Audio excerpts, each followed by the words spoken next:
오늘의 말씀입니다. 오늘 본문은 사도행전 5장 12절에서 26절까지의 말씀입니다.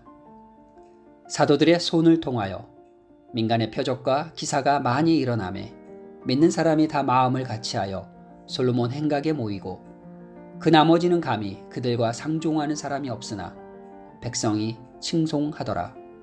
믿고 주께로 나아오는 자가 더 많으니 남녀의 큰 무리더라. 심지어 병든 사람을 메고 거리에 나가 침대와 요 위에 누이고 베드로가 지날 때에 혹 그의 그림자라도 누구에게 덮일까 바라고 예루살렘 부근에 수많은 사람들도 모여 병든 사람과 더러운 귀신에게 괴로움 받는 사람을 데리고 와서 다 나음을 얻으니라. 대제사장과 그와 함께 있는 사람 즉 사두개인의 당파가 다 마음의 시기가 가득하여 일어나서 사도들을 잡아다가 옥에 가두었더니 주의 사자가 밤에 옥문을 열고 끌어내어 이르되 가서 성전에 서서 이 생명의 말씀을 다 백성에게 말하라 하매 그들이 듣고 새벽에 성전에 들어가서 가르치더니 대제사장과 그와 함께 있는 사람들이 와서 공회와 이스라엘 족속의 원로들을 다 모으고 사람을 옥에 보내어 사도들을 잡아오라 하니 부하들이 가서 옥에서 사도들을 보지 못하고 돌아와 이르되 우리가 보니 옥은 든든하게 잠기고 지키는 사람들이 문에 서 있으되 문을 열고 본즉 그 안에는 한 사람도 없더이다 하니 성전 맡은 자와 제사장들이 이 말을 듣고 의혹하여 이 일이 어찌 될까 하더니 사람이 와서 알리되 보소서 옥에 가두었던 사람들이 성전에 서서 백성을 가르치더이다 하니 성전 맡은 자가 부하들과 같이 가서 그들을 잡아왔으나 강제로 못함은 백성들이 돌로 칠까 두려워함이더라. 아멘. 공동체 내부의 죄가 사라지자 복음의 역사는 더욱 활발해졌습니다. 표적과 기사와 함께 증거되는 복음으로 믿고 죽게 돌아오는 자들이 많아졌습니다. 지금도 복음으로 인해 거룩한 생명의 능력이 나타나는 교회에는 참 회심의 역사가 일어나고 있습니다. 그러나 복음의 능력 앞에서 놀라는 자들은 많았지만 성전에서 사도들과 신앙으로 함께하는 자들은 적었습니다. 그것은 아나니아와 삽비라 사건으로 두려움 때문일 수도 있고 사도들에 대한 종교 지도자들의 핍박에 대한 두려움일 수도 있을 것입니다.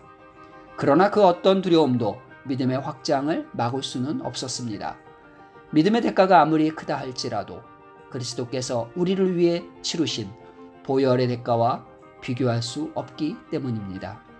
사도들이 성령 충만하여 말씀을 전하는 동안 종교 지도자들은 시기가 가득하여 사도들을 잡아가두는 일에 열중했습니다. 예수의 이름과 복음의 능력이 그들의 거짓된 종교 행위를 드러냈기 때문입니다.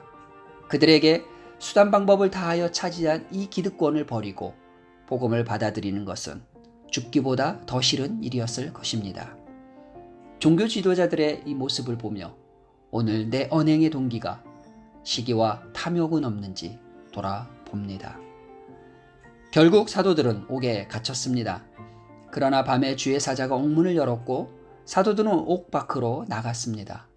옥에서 나온 사도들은 다시 성전에 들어가 말씀을 가르쳤습니다. 다시 잡혀 감옥에 갇힐 것을 알았지만 복음을 전하는 일을 멈출 수가 없었습니다.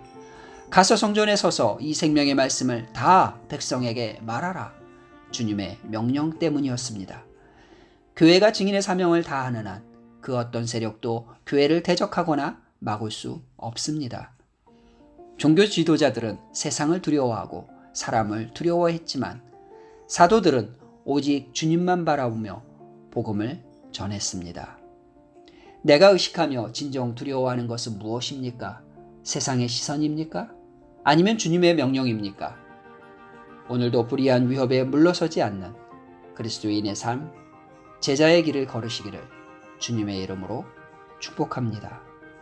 기도하시겠습니다. 세상이 가둘 수도 멈출 수도 없는 예수의 이름, 복음을 담대히 전하게 하옵소서.